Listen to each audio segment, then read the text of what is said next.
Hello, everybody. Welcome to Thursday. The S&P 500 is up 0.03% today. So sort of a quiet day, actually, as far as the S&P goes. But luckily for us, our portfolios did quite a bit better than the S&P 500. Looking across all of our accounts and all of our holdings, we were actually up 0.77%, which I always consider a big accomplishment because we're not 100% invested in the stock market, whereas the S&P 500 is, of course, 100% stock. And really the big leaders here were clean energy. We have 5 clean energy pieces spread across, all of these accounts. They were up anywhere from 2.6% to 5.8%, which again, the S&P 500 was up 0.03. So those are really big numbers. And it's very important to have some pieces of the clean energy in the portfolio, because that's where things are moving right now.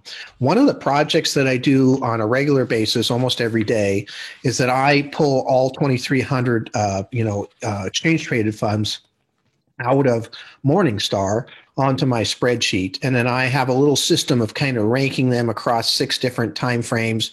And it gives me a signal portfolio, like what's really moving right now, what's really happening as far as that goes. So at the moment, the biggest movers, kind of from top to bottom are number one is cannabis, which I don't use in the portfolio for a variety of reasons, but that's a big mover. Clean energy, of course, is next.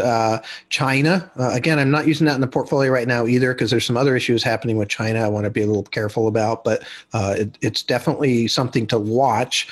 They're farther ahead of us in terms of the control of the virus, and one of the few countries in the world that actually had a positive gross domestic product last year, so worth looking at.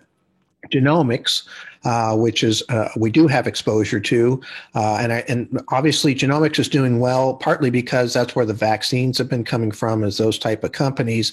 But also, there's been a lot of I think new concepts that are coming up that could have revolutionary impacts on medicine as a whole. So very exciting area. Then the next one is batteries. And then the last one on my list of top pieces is rare earth metals. And so rare earth metals and batteries go together, and those both go with clean energy, actually.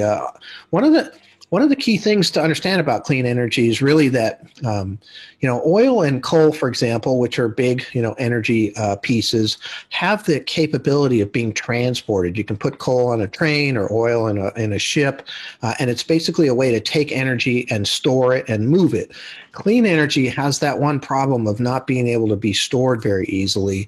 So, wind or solar, you can use it as long as it's windy and sunny, but then when it's night or not windy, then the energy goes away.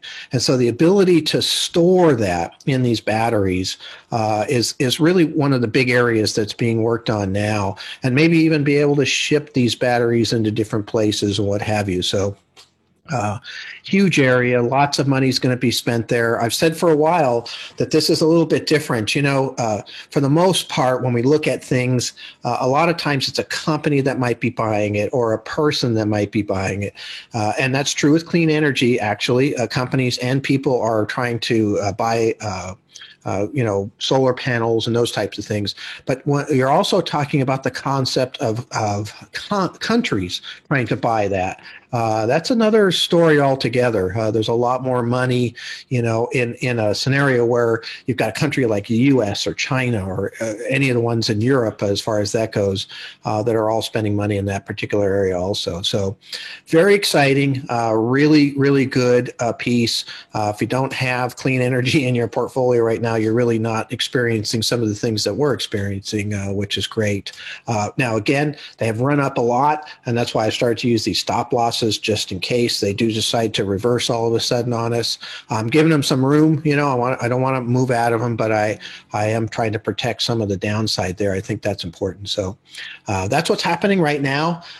Really, really exciting for us. Things are continuing to do well. An unbelievable year for us so far. It's only been 13 trading days and really, really good rates of return just in that short-term period so far. So, we'll see how this goes. I was hopeful that 2021 would be good. It has certainly started off that way. So let's see what happens tomorrow, and we'll talk to you then. Thank you very much.